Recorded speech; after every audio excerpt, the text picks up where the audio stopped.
Hola, ¿qué tal? Mucho gusto. Yo soy Fray Andrés Felipe Romero, sacerdote agustino de la provincia Nuestra Señora de Gracia de Colombia.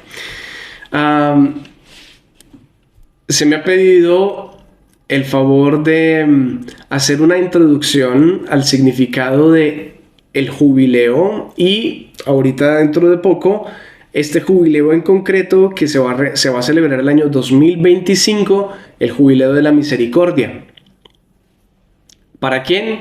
Para laicos agustinos en Colombia. Bueno, no sé, desconozco si este video lo van a también a ver otros laicos agustinos de habla española, pero bueno, en fin. Lo cierto es que desde ya les envío un saludo muy especial a todos aquellos laicos agustinos. Sigan firmes allí en la espiritualidad de nuestro Padre San Agustín. Un saludo pues también a todos los agustinos laicos que conozco, desde aquí, desde Roma, desde donde me encuentro. Muy bien. Empecemos entonces por el inicio. ¿Dónde tiene el fundamento esta cuestión del año jubilar? ¿Qué es eso? ¿De dónde salió? Pues mira, ¿sabes tú que Dios, nos cuenta el relato de la creación, hizo todo en 6 días y el séptimo día descansó? Allí crea algo fundamental para el ser humano, el descanso. El Shabbat en hebreo, descansar, descansar. Es el día de descanso. Esto para que nosotros tengamos presente que el ser humano no está en función de trabajar y ganar dinero. No. El ser humano necesita estos espacios para relajarse, estos espacios para poder encontrarse con Dios. Esto es increíblemente importante. Y entonces resulta que en el libro de Levítico, capítulo 25, por ahí tú lo puedes consultar, se nos proponen 2 modos de vivir esto mismo, el Shabbat, pero en modo grande. ¿Cuál es el primero? Se llama el año sabático. El año sabático no es un año simplemente para rascarse la barriga y ya, sino es un año en el cual se deja reposar la tierra. Ese es el sentido. Cada 7 años se tiene que dejar reposar la tierra. Y mira qué sabiduría hay en esto, ¿eh? Las personas que trabajan en el campo saben que la tierra también necesita descansar, porque si no el sobreesfuerzo hace que la tierra comience a producir menos, ¿eh? Entonces es necesario que la tierra también descanse un poco de tanta producción. Y entonces lo que dice aquí el Señor es básicamente eso. Ese año séptimo, yo haré que el año sexto haya una doble cosecha. Tiene que suceder este milagro de parte de Dios, porque si no, imagínate un año sin trabajar. Complejo, ¿no? Pero luego se nos propone en ese mismo capítulo 25 de Levítico otro año. Es el año del jubileo. Aquí es donde llegamos a nuestro tema. ¿Y a qué corresponde? Pues volviendo otra vez al número 7, pues se trata de un año muy especial porque es 7 por 7. Tenemos 49, pero obviamente se ajusta a 50. Entonces, el año jubilar propiamente es cada 50 años, al menos el año jubilar judío, porque ten en cuenta que esto es Antiguo Testamento y es la ley antigua, la ley de Moisés, que prescribe este año jubilar. ¿Y en qué consistía? Pues mira, ¿por qué? Bueno, empecemos por el nombre. ¿Por qué jubileo? Jubileo. Porque allí nos aparece un elemento que va a dar inicio a ese año, un cuerno que es esto de los corderos. Has visto que ellos tienen como unos cuernos que son como enredadillos, ¿no? Como vienen así. Entonces, esos cuernos, cuando los judíos lo tocaban, producen un sonido que suena como... Discúlpame si suena un poco feo, pero básicamente es así.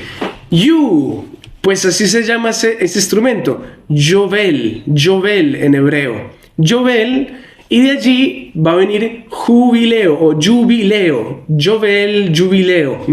¿Se entiende un poquito la cuestión? Cuando sonaba el cuerno, pues, hombre, era la alegría más grande. No solamente se tocaba en el año jubilar, se tocaba en otros momentos, en otras fiestas judías. Pero en este caso era, mejor dicho, era para botar la casa por la ventana. Ya te voy a explicar por qué, pero piensa un poquito en eso. Jubilar es gritar. Esto también lo hacen algunos pueblos árabes o africanos, que es cuando comienzan a hacer estos sonidos como... Ese sonido también es jubilar, es gritar con júbilo, ¿no? Es un signo de la alegría. Bien, ¿qué produce alegría? ¿Por qué el pueblo judío está contento? Pues resulta que cada 50 años será para vosotros un año jubilar, dice el Señor. No sembraréis, vuelve y juega, o sea, pasa lo mismo que en el año sabático, no sembraréis, ni segaréis los rebrotes, es decir, deja que la planta comience a botar esos brotecitos, está diciendo aquí el Señor, ni vendimiarás. Pero bueno, paso rápido porque si no nos quedamos aquí. ¿Qué sucede? Acuérdate que Dios le promete al pueblo judío, después de sacarlo de Egipto, una tierra, la tierra prometida. A cada tribu se le va a asignar una tierra. Esa tierra la van a tener que luchar, sí, pero es suya. Bueno, esta tierra es de Dios más bien, pero Dios se las va a conceder como propia a cada uno.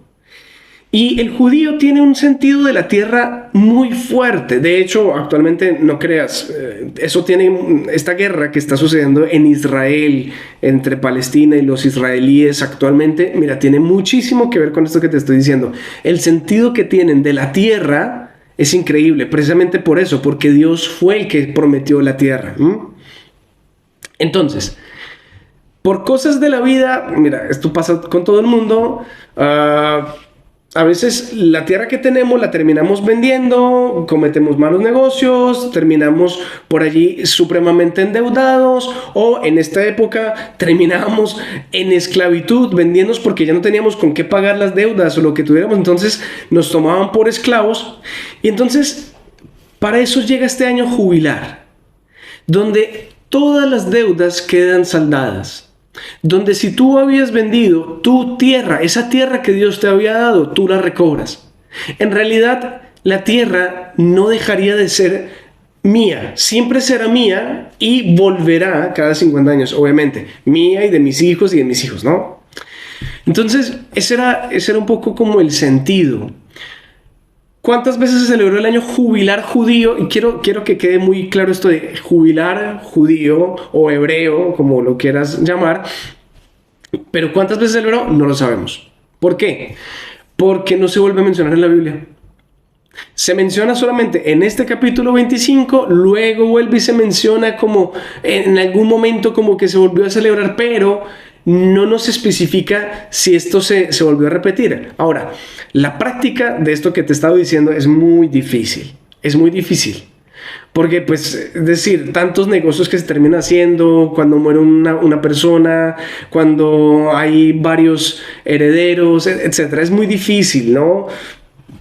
Cuando una deuda es impresionantemente grande, ¿cómo se va a perdonar todo? En fin, es muy difícil, pero fíjate que queda el sentido de libertad. Este es el gozo de Israel. Es la alegría de dejar esas cadenas, ese yugo que estaba oprimiendo al pueblo. Y vaya que el pueblo de Israel, es decir, cuántas veces no fue oprimido por otros pueblos. Entonces era el año de la alegría, del júbilo, porque fuimos liberados. Este es el fundamento del año jubilar en las Sagradas Escrituras, como te digo. Luego no se volverá a mencionar. Ni siquiera en el Nuevo Testamento. En el Nuevo Testamento no se menciona. Jesús habla de un año de gracia. Él viene a anunciar un año de gracia. Y en ese año de gracia comienza a decir que los cojos saltarán, los ciegos verán, los sordos oirán y se predicará la buena noticia a todo el mundo. Es decir, es como, este sí que es el verdadero año jubilar. Se llama Jesucristo.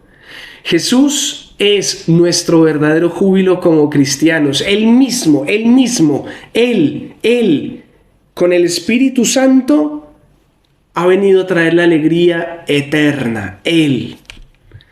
Bien, si para nosotros Jesús es nuestra alegría, es nuestro gozo, es nuestra liberación. Atención a ese concepto porque en el fondo el año jubilar tiene como presupuesto esto: la liberación, la recuperación de aquello que habíamos perdido por nuestros errores, porque ya te decía, porque hicimos un mal negocio, porque vendimos, porque, en fin, la recuperación. Entonces, es esto: con Jesús, nosotros los cristianos recobramos aquello que habíamos perdido. Con Jesús encontramos libertad de nuestras esclavitudes. Es Jesús nuestra máxima felicidad. Él es nuestro gozo. Él viene a traer el año de gracia. Muy bien. Pues dentro de la iglesia por muchos siglos no se habló de nada de esto de año jubilar. Ese concepto no existía. No existía tal concepto, no se hablaba, simplemente era como un recuerdo muy bonito que había en el Antiguo Testamento, hasta que un papa por allí, en el 1300, el Papa Bonifacio VIII, es el que va a instituir un año de gracia, un año jubilar, un año de gozo en ese mismo año, en el año 1300. Pero antes de empezar a explicar cómo se desarrolló estos años jubilares dentro de la iglesia, quisiera que entendiéramos un poquito mejor el fundamento de por qué un año jubilar dentro de la iglesia y qué significaba para los cristianos ese año de gracia. Porque créeme que no es fácil entender desde nuestras coordenadas mentales de hoy, como nosotros como cristianos de hoy día, entender lo que se entendió en aquella época. Era muy distinto, créeme, te lo aseguro, era muy, muy distinto. Vamos a ver. Seguramente has escuchado por allí esta cuestión de las cruzadas, que siempre se nos critica a la iglesia. No, pero mira, y toda esa maldad, las cruzadas, la iglesia católica malvada que mandó matar un montón de musulmanes e invadió muchas ciudades. Y sí, hay mucha razón en ello, porque en no pocas oportunidades se cometieron salvajadas. Ahora tampoco es como lo pintan, que fue, mejor dicho, lo peor. No. Las cruzadas fueron unas campañas militares que inicialmente tenían el propósito de garantizar la seguridad de los cristianos que iban a peregrinar especialmente a Tierra Santa, es decir, Jerusalén, lo que actualmente, Tierra Santa, Tierra Santa, tú lo sabes, ¿no?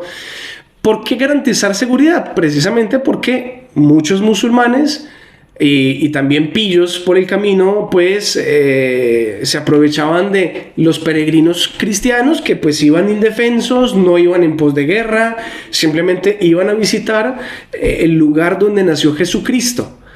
Pero ¿sabes con qué propósito? Aquí está lo interesante de ese propósito. Vamos a ver. Mira, metámonos en los zapatos de un cristiano medieval, que no es lo mismo que ser cristiano hoy día.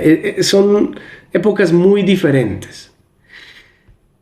En esta época, todo el mundo tiene clara la existencia de una vida más allá de esta vida. Todo el mundo tiene esa claridad. Bueno, no faltará, seguramente habría un ateo camuflado, pero una cosa muy extraña, y de hecho no podía hablar públicamente, ¿no? Y esto en todo lugar del mundo. Todos creían en un algo más allá, un algo que estaba más allá de nuestra vista, ¿no? Piensa tú que no estaba desarrollada la ciencia como hoy lo está, de tal manera que garantizara pensamientos divergentes. No, todo era una cosa como misteriosa.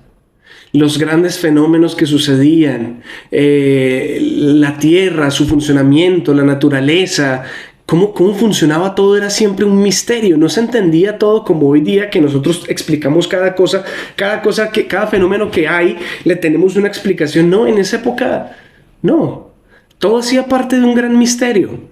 Y entonces el cristiano medieval tenía una gran esperanza, atención a esta palabra porque ya te decía que esa es la palabra propia que nos regala el Papa Francisco para este jubileo 2025. Todo cristiano tiene una esperanza en el más allá. El cristiano medieval no se gozaba tanto esta vida. ¿Por qué? Porque era muy difícil. Nosotros con todas las comodidades que tenemos nos quejamos más que una cajada de pollos, dicen por ahí. Créeme. Nuestras condiciones de vida no tienen punto de comparación con todas las penurias, hambrunas, con todas las dificultades que vivieron nuestros ancestros por allá en la Edad Media. Créeme, no tienen nada que ver. Estas personas la pasaban muy mal, muy mal. Algunos un poco mejor, otros peor. Piensa tú que no era extraño que personas murieran constantemente por hambre, por pestes, enfermedades, no tenían buenos sistemas de salud. Nosotros nos quejamos de nuestro sistema de salud, pero mal que bien, nuestras personas actualmente viven hasta los 70, 80 años. En esa época no, créeme, no. El que llegara a 50 era, mejor dicho, un privilegiado. Entonces, los cristianos tenían su mente no puesta tanto aquí, la tenían puesta allá, en el más allá, porque la vida era muy dura. Y entonces todos tenían como esa esperanza de liberarse del yugo de esta vida que era muy difícil.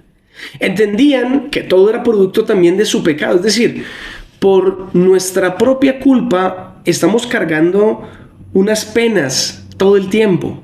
Atención a todas estas palabritas que te estoy diciendo, no las estoy diciendo por mera casualidad, todo tiene un sentido. Esta vida tan difícil que llevo, en cierto modo, es una pena que yo estoy cargando por culpa de mi propio pecado. ¿Qué es lo que yo me merezco por mi pecado? La muerte.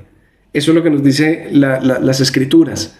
Pero yo tengo un Salvador, Jesucristo, que no me ha dejado morir, que ha asumido la consecuencia final de mi pecado, que es la muerte. No obstante, yo igual tengo que pagar ciertas cosas para purificar mi alma y poder entrar en la presencia de Dios. La cosa era muy básica, muy básica. A ver, si yo actúo, vivo de acuerdo a la voluntad de Jesucristo, soy consecuente con ello, ¿qué me espera? El cielo. Si yo actúo de forma contraria a Jesucristo, ¿qué me espera? El infierno. Basta. La cosa era así.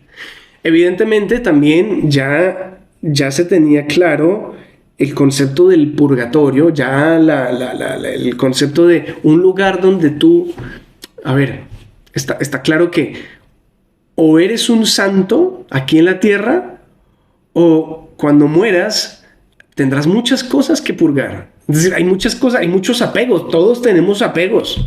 Todos tenemos muchas bobadas que nos hacen imposible entrar en plena comunión con Dios. Y esas cosas, esas pequeñas tonterías, llamémoslo así, no son tonterías, son cosas que realmente, si las tomamos muy en serio, no son tonterías, son cosas que me apartan de Jesús. Ciertos apegos a lo material, a mis pasiones, yo qué sé, tantas cosas aquí en la vida que me apegan, que no me permiten ser libre y no me permiten entrar en plena comunión con Dios. De tal manera que hay un espacio conocido por todo, o sea, dentro del concepto medieval, es clarísimo que existe un espacio que se llama purgatorio. Y en ese purgatorio yo voy a apagar las penas por mi pecado y esto me va a purificar. Es una flama, es un fuego que me purifica para poder luego entrar puro a la presencia de Dios. Es un poco ese proceso con el oro, que para que el oro sea puro tiene que ser quemado a fuego. Y si no, pues no se le puede retirar la escoria, porque el oro no viene puro de la mina, tiene que ser pasado por el fuego. Bien, entonces, fíjate que este es el fundamento que tenemos en la Edad Media, es la creencia. Los cristianos medievales hacían muchas penitencias, con tal de no tener que pasar por ese purgatorio que, como ya te digo, era fuego. O sea, así se entendía siempre. El purgatorio es un lugar de penas, es un lugar donde yo voy a sufrir porque he cometido muchos pecados y tengo que pagar eso. Es el lugar de penas. Así se entendía básicamente. Por lo tanto, pues yo ¿qué tengo que hacer? Me voy a esforzar porque es que yo ya no me aguanto más esta vida aquí en la tierra y no quiero después ir a pagar más de lo que estoy pagando aquí en la tierra. Entonces yo quiero pegar un brinco de aquí al cielo, como decía San Luis Gonzaga. Así decía este santico bellísimo. Te lo recomiendo conocer la vida de él. Pegar un brinquito de aquí de la tierra directamente al cielo para no evitar el purgatorio. Y para eso entonces hacía grandes sacrificios de tal modo que Dios se diera cuenta y me liberara de tantas penas. Esta era la lógica que había detrás de todo esto. De tal forma que una peregrinación a Jerusalén, mira, era una cosa impresionante. No solamente a Jerusalén, a Roma, a Compostela, a Santiago de Compostela en España, y bueno, y a ciertos lugares en Europa. Estos eran los tres más famosos, evidentemente. Pero ponte tú a pensar, las travesías, el hambre, el frío, los peligros, todas las cosas que estas personas tenían que vivir. O sea, digo, métete en los zapatos de un cristiano medieval. ¿Qué tendría en su cabeza para definitivamente dejar, no llamemos las comodidades de su casa, porque ya te explicaba que tampoco era la vida no era tan cómoda, pero de todas maneras, mal que bien, pues tener una casa y tener allí la comida, las cosas, pues bueno, a salir a una travesía larguísima que bien podría durar un año entero? ¿Qué habría en el corazón y en la cabeza de estas personas? Y no solamente estas peregrinaciones, piensa tú también que las grandes catedrales góticas del medioevo fueron construidas también bajo este mismo concepto. Personas que, habiendo llevado una vida llena de pecado, de orgullo, vanidad, lujuria, pereza, etcétera, todos estos pecados, decidían en un momento dado entregarle su vida a Dios como sacrificio construyendo una catedral. Entonces, en la iglesia se le garantizaba la vivienda y la comida, basta, ningún sueldo. El sueldo esa era su penitencia. Y todo era para evitar las llamas del purgatorio. No sé si te das cuenta, pero esta gente era de admirar.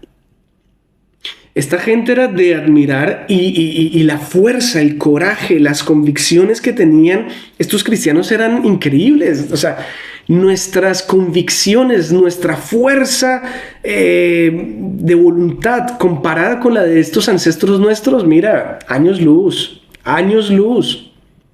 Yo creo que ellos nos pueden enseñar bastante. Pues resulta que, volviendo a conectar todos los temas, el Papa Bonifacio quiso un año especial.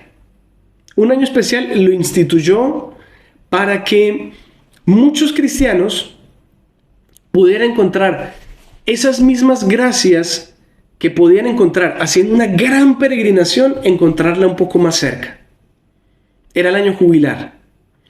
Y entonces dio la orden de que, especialmente en Roma y en grandes centros de la cristiandad, se pudiera obtener indulgencia plenaria. Plenaria significa, ya te voy a explicar más adelante qué es, pero mejor dicho, o sea, quedas completamente liberado de las penas del purgatorio, no tienes que pasar con eso si tú haces lo que se te ordena para el año jubilar. Era una gracia. O sea, puedes obtener la remisión de todas estas penas del purgatorio si haces lo que el Papa te dice, ¿no? ¿Por qué? Uno dice, bueno, pero ¿por qué el Papa puede hacer eso? Pues, hombre, mira, porque a los apóstoles, y especialmente a la cabeza de los apóstoles, se les encomienda la administración de las gracias de Jesucristo. Las gracias de la redención de Jesucristo las administra la iglesia. Entonces concedió esta gracia especial. vas a uno de estos grandes centros de la cristiandad, tienes que confesarte, tienes que tener una contrición perfecta. Ya voy a explicar un poquitico esto. Tienes que recibir el cuerpo de Cristo, hacer una obra de caridad y obviamente cruzar la puerta santa. Este punto es fundamental, cruzar la puerta santa. La alegría para miles de cristianos que les costaba tanto poder ir a esos lugares, mira, fue indescriptible. Esos años jubilares fueron, mejor dicho, un gozo ni el tenaz, porque es que, te repito, piensa en esos cristianos de esa época. Lo tienen muy claro, es que yo, si yo no me purifico, si yo no pago todas las penas que hay por mi pecado, yo voy a tener que pasar por un purgatorio lleno de fuego, muy doloroso. La cosa es así, este es el modo de entender, ¿eh? Bien, entonces, los cristianos de esta época empezaron a acudir en masa a Roma, empezaron a acudir en masa a Santiago de Compostela, a Jerusalén, a todos estos lugares, los colmaron, mejor dicho, esto fue un éxito. El primer año jubilar, 1300, fue un exitazo, porque la gente realmente tenía ese deseo de ser liberados. Acuérdate la palabra que yo te he dicho, el fundamento del jubileo judío era ser liberados de las penas, de las condenas.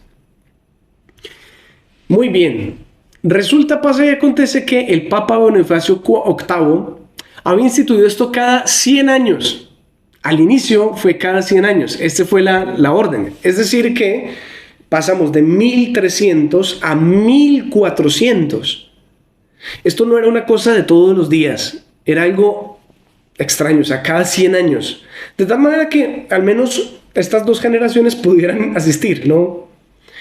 Pero para 1475, el Papa reinante, que no me acuerdo, creo que es León algo, no importa, 200 y tanto de papas, que bueno, en 1475, es decir, 175 años después de que se haya hecho el primer jubileo, ese papa dijo, no, ¿sabes qué? Yo quiero que muchos obtengan este gozo, esta liberación de esas penas. Por lo tanto, vamos a hacer que se celebre cada 25 años. Pasamos de 100 años a cada 25 años. Esto sí correspondería un poco más a una generación, cada 25 años. No lo dejó de 50, lo cual hubiera sido un poco más bíblico, sino lo dejó cada 25 años. Y bueno, se me olvidó un datico. Esto se hizo conforme al nacimiento de Jesucristo, que yo ya te decía al principio que Él es nuestra liberación. Por eso, cada 25 años se celebra este gozo de la redención y se obtienen indulgencias plenarias, ¿vale? Y bueno, y así sucesivamente. Créeme que durante muchos siglos se asistió con esta fe, con esta devoción. Ciertamente el pueblo, a veces más que con amor a Dios, a veces era más como con miedo al castigo. Pero mal que bien, mira, la gente creía en esto. Y así se vino desarrollando todos estos años jubilares. Pero llegamos al siglo XX, llegamos a la época de la modernidad. Y hoy día llegamos a la época de la época contemporánea. Y ahora nos preguntamos, bueno, ¿y todo esto qué? El discurso aquel de las penas por los pecados, de las llamas en el purgatorio, del miedo, todo eso ha ido desapareciendo. Nosotros ya no tenemos este concepto dentro de nuestra mente. Una cosa importante, no quiero señalar a los cristianos antiguos diciendo como que esta gente era ignorante y creía en cosas. No. Al contrario, de hecho, voy a rescatar un poquitico esta doctrina porque es muy interesante para que entendamos el sentido. Pero efectivamente hoy nosotros tenemos un modo de ver muy diferente, muy distinto. Incluso yo creo que hemos pasado al otro lado, de creer que, pues, no pasa absolutamente nada. Yo peco y ya. Como que no hubo consecuencias, no pasó nada malo, yo voy y me confieso. Sí, qué mamera ir a donde un sacerdote, ir a contarle mis pecados. Pero, bueno, es fácil, ¿no? Voy a donde el sacerdote, me confieso y ya, chao, adiós. Digo, creo que a veces la tenemos como más fácil. Pero hay algo que no termina de encajar. Hay algo que no termina de encajar. Y para eso nos va a ayudar un poquitito el capítulo 12 de la carta a los Hebreos para entender esto que yo te digo no termina de encajar. Vamos a ver. Por tanto, también nosotros, teniendo en torno nuestro tan gran nube de testigos, sacudamos todo lastre y el pecado que nos asedia. Vamos a ver, esto está como raro. ¿De qué está hablando la carta a los Hebreos? Nos ha estado hablando del testimonio de muchos que vivieron la fe en el pasado. Como ahorita yo estaba mencionando un poquito a los cristianos de la Edad Media. Qué bueno tener en cuenta a esa nube de testigos, como nos dice aquí la carta a los Hebreos. Una nube de testigos. Sacudamos todo, primera cosa, lastre. El lastre es algo que vamos cargando. Es un peso que no me ayuda, es un peso fuerte. Eso es un lastre. Sacudamos todo lastre y el pecado que nos asedia. Date cuenta que hablamos de dos cosas diferentes. Si era una sola, ¿por qué no nos dijo una única cosa? No, nos dice eso que vamos cargando pesado y el pecado. ¿Cómo? Dice, y corramos con constancia la carrera que se nos propone. ¿Qué carrera? Vamos a ver. Con los ojos fijos en Jesús, que inicia y lleva a la perfección de la fe. Atención, vamos en una carrera, no nos podemos quedar quietos. ¿Y cómo tenemos que correr? Como lo hizo Jesús. Ese es nuestro camino, Él es nuestro modelo. Él inicia y termina y nos lleva a la perfección de la fe. Atención a esto, nos quiere llevar a la perfección, no nos quiere dejar iguales. Y esto es un poco lo que ahorita te decía. Creo que se nos ha metido en la cabeza que, bueno, sí, evidentemente, sí, Jesús me ama tal cual como soy, porque soy su hijo. Pero Jesús no me quiere dejar igual.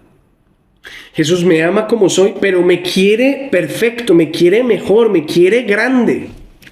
Por eso me lleva a una carrera donde me va a perfeccionar.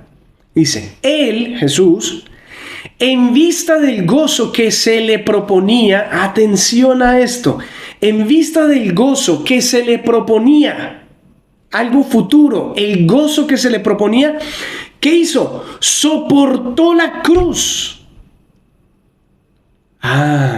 Interesante.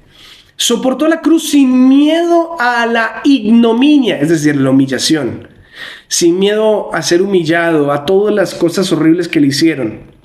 Y está sentado a la diestra del trono de Dios. El primero que pasó por penas, por dolores, para completar su carrera, para llegar a la perfección, fue el mismo Jesús. Atención, atención, Él es nuestro modelo, nuestro camino. Eso quiere decir que me está invitando Jesús a que yo sufra como los cristianos del medioevo. Vamos a ver. Continúa. Fijaos en quien soportó tal contradicción de parte de los pecadores. Jesucristo, el perfecto, sufrió contradicción. Él no pasó por este mundo así como todo tranquilo, sin ninguna amargura, todo play, todo paz. Nah. Y lo soportó de parte de los mismos pecadores. Para que no desfallezcáis faltos de ánimo. No desfallezcan. No pierdan el ánimo. Si Jesús sufrió tanto, si mi Jesús, mi maestro sufrió tanto, yo como discípulo, ¿cómo no voy a aprender de él? Habéis resistido, nos dice. Habéis resistido, pero todavía no habéis llegado a derramar sangre en vuestra lucha contra el pecado. No sé si queda más claro que esto. Ustedes han sido fuertes en su lucha. Yo lo sé, porque ser cristiano hoy día tampoco es fácil. Nunca lo he sido. A veces decimos, no, es que ahorita sí, no, qué persecuciones, qué difícil. Deja de ser tan quejumbroso, ¿sabes? Nos quejamos mucho. Ay, qué difícil, nos persiguen, nos dicen, nada, supieran lo que vivieron nuestros antepasados, se los tragaban los leones, créeme. Bueno, y actualmente también algunos sufren por allí violencia y persecución, en fin.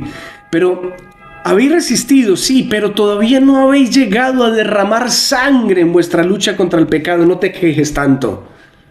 No te quejes tanto, de alguna manera nos dice el autor de la carta a los hebreos.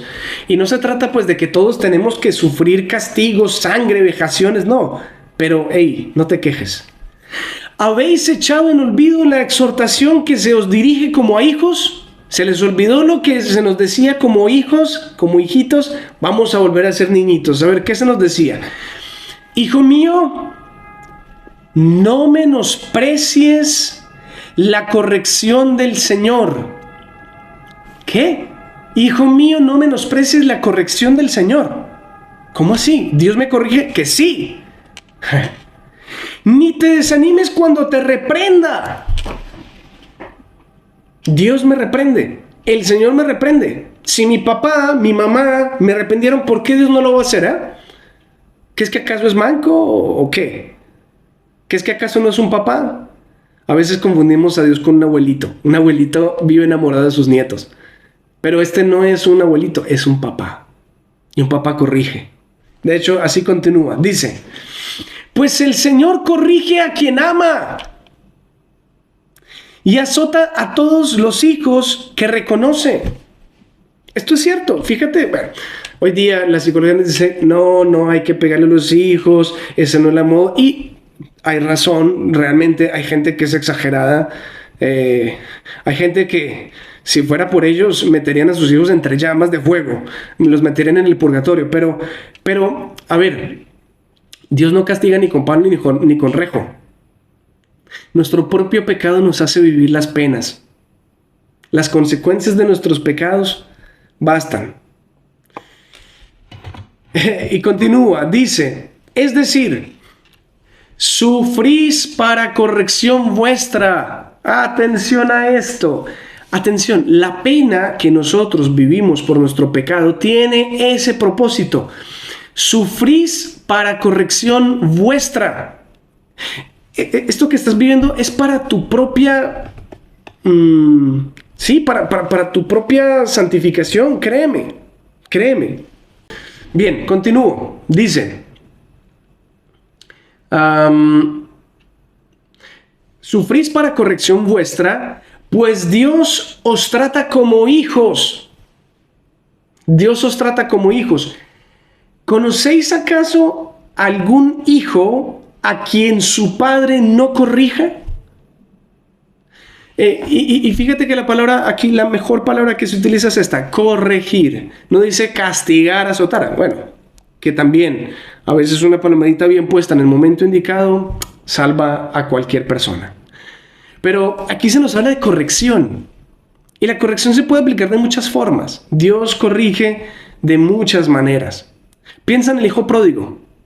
La corrección del padre pródigo no fue pegarle a su hijo.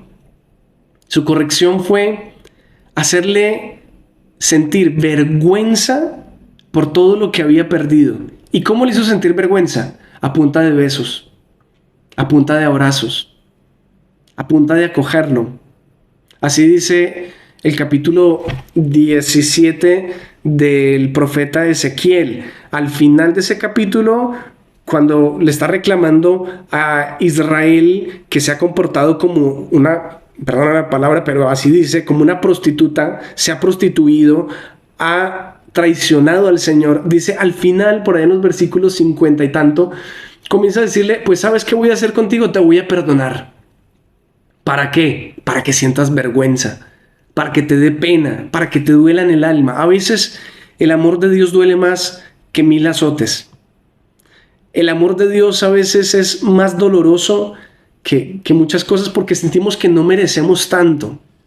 Pero bien, continúa aquí. Dice, y al revés, si se os ahorrara la corrección, que a todos toca, mucha atención a esta palabrita, que a todos nos toca corrección, sí, es que ¿quién es perfecto en este mundo? Por Dios. Ay, no, pero es que yo soy tan bueno, ay, por favor, que a todos toca, señal de que sois bastardos o no sois hijos. Esto es maravilloso. Sí, es verdad, si mi papá a mí no me corrige es porque no le importo. Porque le vale 5 cómo estoy, no me quiere. Pero como mi papá sí me quiere, mi Padre Dios me ama, pues hombre me corrige. Y me saca de aquella pusilanimidad en la que me encuentro. Este es el sentido de la corrección, ¿no? Además, teníamos a nuestros padres terrestres que nos corregían y les respetábamos. Atención a esto. Quizá por eso hemos perdido un poquitico el respeto a Dios, porque como ya no vemos que nos corrija, o al menos no entendemos que Dios corrige, porque no, ¿cómo se nos ocurre que Dios puede hacer algo malo? Es que Dios no me castiga. Sí. ¿Y sabes por qué lo hace? Porque me ama. Y cuando hablamos de castigo, te insisto, a veces es más, Dios deja que el pecado actúe solo. Por mis propios pecados ya voy experimentando las penas, voy experimentando las penas. Y continúa, ¿no nos someteremos mejor al Padre de los Espíritus para vivir?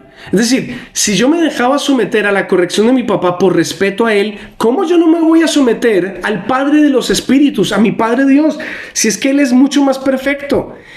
Eso que ellos nos corregían según sus luces y para poco tiempo, o sea, la corrección de nuestros papás, más Él lo hace provechoso y para hacernos partícipes de la sanidad. Es decir, si la corrección de nuestros papás era buena, ¿cómo no va a ser buena la corrección de mi Padre Dios? Es la idea que viene aquí. Cierto que ninguna corrección es agradable, atención. Cierto que ¿a quién le gusta ser corregido? No es agradable cuando la recibimos, sino penosa. La corrección es penosa. Así sea una corrección bonita. Así sea un papá que se acerca con su hijo, se sienta, hijo, ¿qué hiciste? ¿Por qué lo hiciste? ¿Esto en qué te ayudó? Fíjate que puede ser una corrección muy tranquila, pero no deja de portar pena, de sentir que, ay, miércoles la embarré. Y mi papá es tan bueno, mi mamá es tan buena. Mira que no me regañaron, pero sí me ayudan, me corrigen. Este es Dios. Este es Dios. Ahora, siempre entraña pena, siempre hay algo de pena. Por eso se habla de la pena temporal.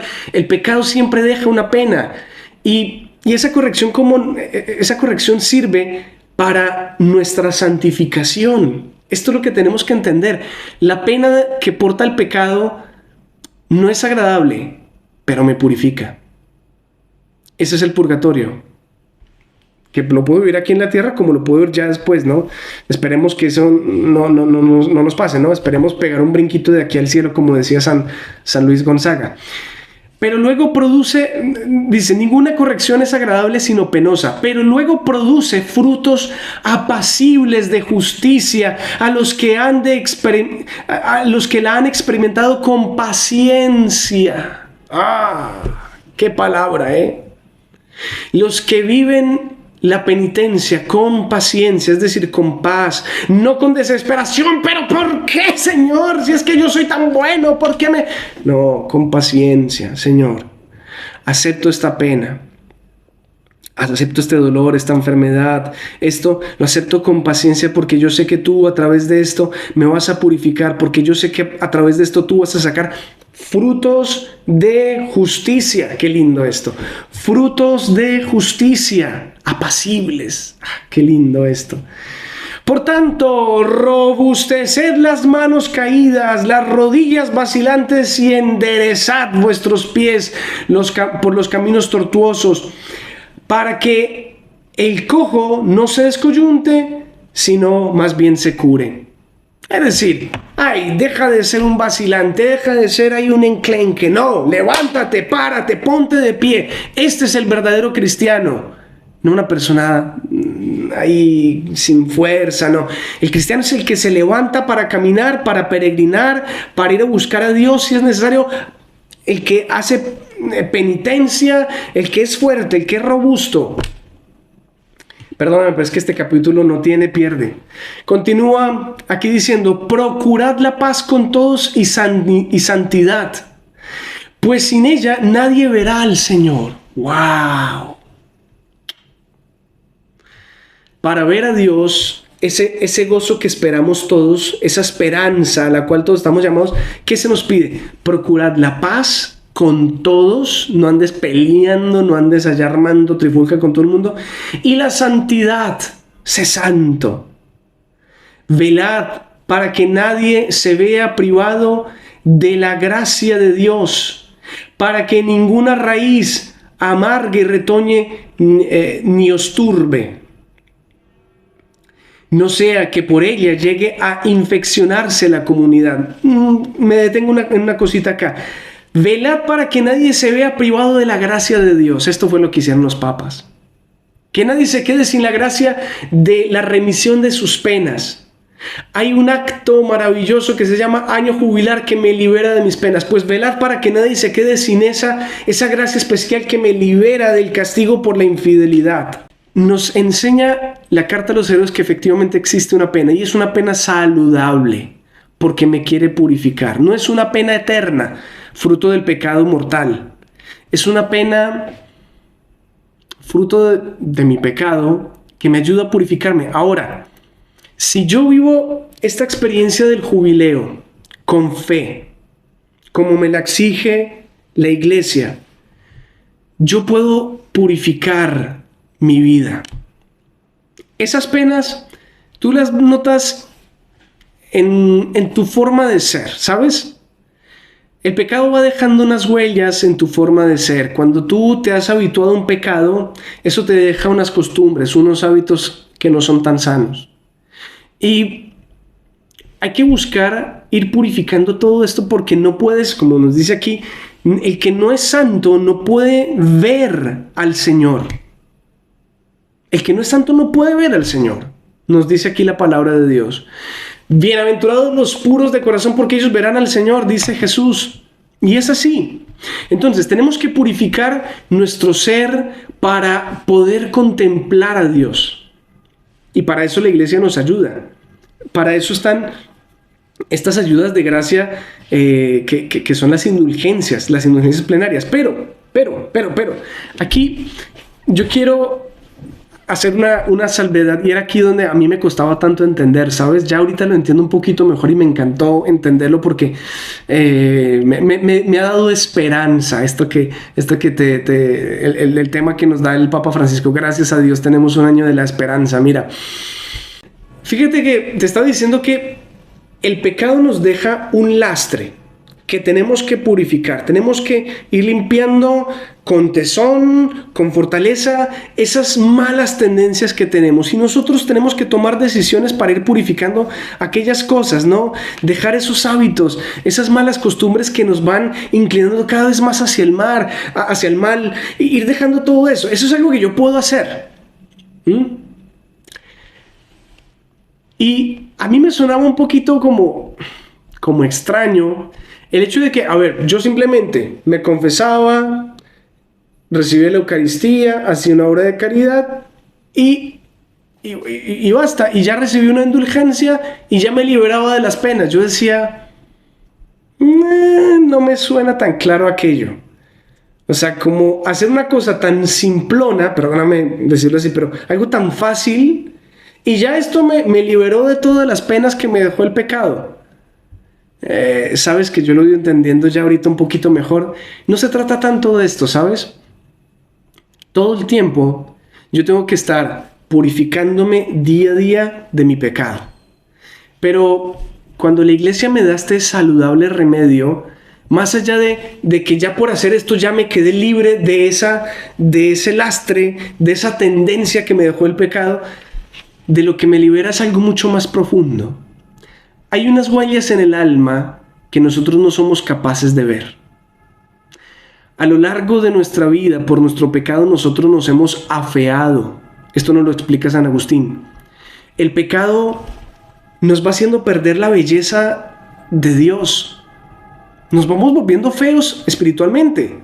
Así como, por ejemplo, yo qué sé, un pecado que lo hemos ido volviendo cada vez más natural, por ejemplo, fumar, te va afeando en tu cuerpo, va dejando marcas poquito a poquito, tú como que no te das cuenta, como que todo va normal. O pongamos otro, te la pasas tragando grasa, comida chatarra, te alimentas muy mal, eso poquito a poquito va cargando allí tus órganos internos. Yo qué sé, yo soy malísimo para todos estos temas de páncreas, el hígado, yo qué sé, lo que sea que va cargando allí. Y entonces, hombre, sin darte cuenta te estás afectando. Va dejando huellas en el cuerpo nuestro pecado. Y esto tenemos que revertir esas tendencias para mejorar. Pero en el alma también van dejando huellas. Y nuestra alma se va afeando. Nuestra alma tiene que tornar a esa condición primera, a esa belleza primera con la cual fuimos creados. Acuérdate que fuimos creados a imagen y semejanza de Dios. Sí. Y tenemos que volver a esa imagen pura. Para que yo pueda entrar en la presencia del Señor, tengo que ser santo. Tengo que pertenecerle completamente a Dios. Y mi alma, por el pecado, por tanto pecado, se ha afeado. Jesucristo en la confesión me perdona la ofensa que he cometido. Pero yo tengo que, no. Mi alma tiene que ser restaurada. Esto no es algo que yo pueda hacer. Yo puedo colocar mis manos para cambiar esas tendencias que yo evidentemente estoy viendo aquí y ahora. Pero hay algo que yo no puedo cambiar: la belleza de mi alma. Yo no puedo cambiar el daño que le he hecho a Jesús, porque Él también, amándome con una intensidad increíble, entregando todo su corazón a mí, yo lo he traicionado. Yo he sido odioso, le he hecho tanto daño y tengo que restaurar ese corazón. De tal modo que, fíjate, hay unas cosas a nivel espiritual que tú aquí en este mundo no puedes cambiarlas con tus propias manos. Y para eso está este remedio saludable que te ofrece la iglesia en el año jubilar. ¿Quieres reparar el corazón de Jesús? ¿Quieres serle bello a Jesús? ¿Quieres ser un alma preciosa? ¿Quieres limpiarte en tu interior? ¿Quieres liberarte de esas penas es decir, eso de lo cual has ido cargando a lo largo de todos estos años? ¿Quieres liberarte de todas esas penas que han caído sobre ti? Esos fardos pesados que va cargando tu alma, como nos decía aquí al inicio en la carta a los Hebreos, ese lastre que vas cargando.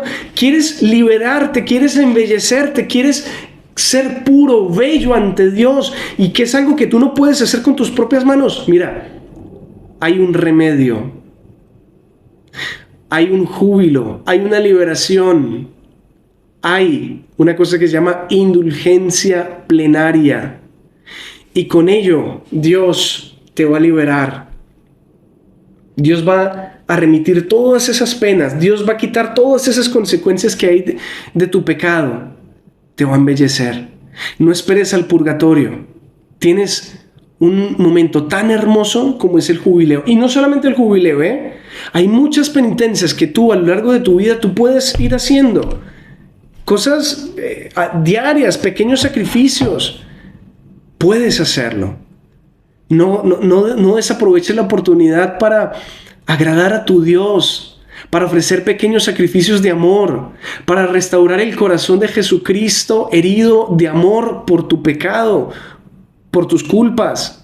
No desaproveches este periodo especial de gracia, este año jubilar, porque vas a retornar a tu tierra. Es decir, se va a restaurar tu alma, la belleza de tu ser.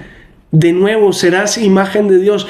Pero entonces termino diciéndote que vive este año jubilar como se debe.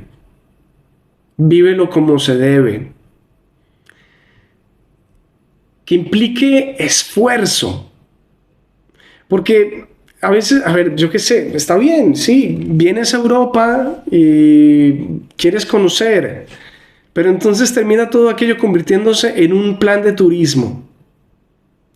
Vienes a visitar aquí Roma, San Pedro y se convierte en turismo. Ahora, tú puedes hacer esto mismo en tu diócesis. En cada diócesis hay lugares, la catedral o una basílica, yo qué sé, cada diócesis tiene lo suyo, donde tú puedes cruzar la puerta santa, que es el signo de el paso de la antigua vida a la nueva vida, que ese es el propósito de la contrición perfecta. Cuando tú dices, Señor, hoy quiero cambiar de vida y te propongo sólidamente, realmente, que no voy a volver a empañar, a ensuciar mi alma, no voy a volver a deformar mi alma con el pecado. Señor, dame la fuerza, pero yo quiero pasar de esa vida de hombre viejo y quiero dar ese paso a la nueva vida. Gracias, Padre amado, por esta oportunidad, por este año especial que me quieres dar. Tú lo puedes hacer en tu diócesis o en un lugar especial en tu país, o si el Señor te lo permite y tienes los recursos, pues mira, puedes hacer una peregrinación aquí a Roma. Será costoso, pero digo en serio, si te lo propones, haz que te cueste. Piensa en esos cristianos del pasado que vivieron realmente una penitencia, era penitencial, se lo tomaron muy en serio, es decir, Señor, te ofrezco este sacrificio que estoy haciendo, no simplemente la comodidad y todos los gozos, todo el disfrute, no, incomódate un poco, vuelve a vivir los viernes algo de penitencia por Dios. Hemos dejado la oportunidad de reconciliarnos con nuestro Dios, de purificar nuestra alma también los viernes con pequeñas abstinencias de carne, de ayunos, de oración, de limosna. Hemos dejado tanto la penitencia, hermanos míos. ¿Cómo debe estar cargada nuestro hígado, ¿no? Es lo que decimos, ¿cómo debe estar cargada nuestra alma, De vez en cuando es bueno purgar. Acuérdate, ¿qué es lo que hacemos para descargar el hígado? Purgar. Si esto lo hacemos con nuestro cuerpo, ¿por qué no lo hacemos también con nuestra alma? Hagámoslo. Todos los viernes tenemos la oportunidad de hacer unos actos de caridad, de sacrificio, confesión, recibir la Eucaristía. Podemos obtener indulgencias parciales, no plenarias como estas que se van a dar ahorita. Las plenarias es que, mejor dicho, mira, completamente 0 kilómetros. Las parciales son estas que tú puedes hacer todo el tiempo. Eso va limpiando tu alma, eso va purificándola, va dejándola linda. Ahora, no te fíes de ti mismo como, yo hago esto y ya. No es simplemente un proceso, esto es una cuestión del alma. Esto es algo muy profundo. No es simplemente hacer un paso a paso y ya tengo todo ganado. No. Tienes que tener una contrición perfecta. Esto es muy complejo, esto no es fácil de obtener. Contrición perfecta es que tú dices, Señor, tengo mi corazón completamente roto. Es decir, lo rompo ante ti para que tú lo reconstruyas. Haz un corazón nuevo. Contrición significa eso, ¿no? Romper el corazón para que Dios haga un corazón nuevo, un corazón de carne, un corazón bello. Pero si no se rompe ese corazón, si sigue siendo duro, lo siento mucho. Para lograr una indulgencia plenaria, créeme, no es fácil. Tienes que vivir sacrificio, entrega, un propósito verdadero de conversión. Esto no es que como que tú dices, sí, yo voy, hago el paso a paso y ya basta y sale. Sí, Señor, yo propongo y hago la oracióncita. No. Es un corazón verdaderamente decidido. Señor, no quiero volver a ofenderte. Me has amado tanto que no quiero volver a ofenderte. Quiero ser santo para ti. Quiero amar a mis hermanos. Quiero verdaderamente tomarme en serio esto de ser cristiano, de ser hijo tuyo. Queridos míos, esto era lo que les quería compartir. Me alargué más de 10 minutos. Pido 1000 disculpas, pero es que es imposible resumir esto. Es imposible, no te lo podía resumir. Esto es tan precioso que no te lo puedes recibir. Imagínate toda la cantidad de cosas que Dios nos regala. No te lo puedes recibir. Resumir, de pronto lo ven dosificado. Yo qué sé, no sé cómo lo vean, pero perdóname si me demoré mucho, pero es que esto es precioso. Vive con esperanza del cielo, con esperanza de Dios, este jubileo que nos propone el Papa Francisco, que nos propone la Iglesia. Y date la oportunidad de recibir indulgencia plenaria, pero hazlo con corazón decidido, quebrantado. Vive el amor de Dios y permítele a Dios purificar tu alma. No es algo que tú puedas hacer, es algo que Dios va a hacer en ti. Es la obra de Dios en ti. Él es el que va a restaurar tu alma a través de un corazón contrito. Tú le presentas tu corazón roto y Él lo restaura. Y de esa manera también restaura su corazón también que está roto por tu pecado. Muy bien, yo me siento muy agradecido con María Teresa, que fue la que me invitó, María Teresa Murtegui, y quiero dar gracias porque precisamente siento que necesitaba profundizar en estas cosas. Yo me siento muy agradecido hoy con Dios por todo esto, créeme, te lo juro, estoy muy feliz con estos temas. Y gracias por escucharme, gracias por permitirme compartir esto con ustedes, esta fe maravillosa que nos regala el Señor. Te bendigo en el nombre del Padre, del Hijo y del Espíritu Santo. Amén. Chao, chao.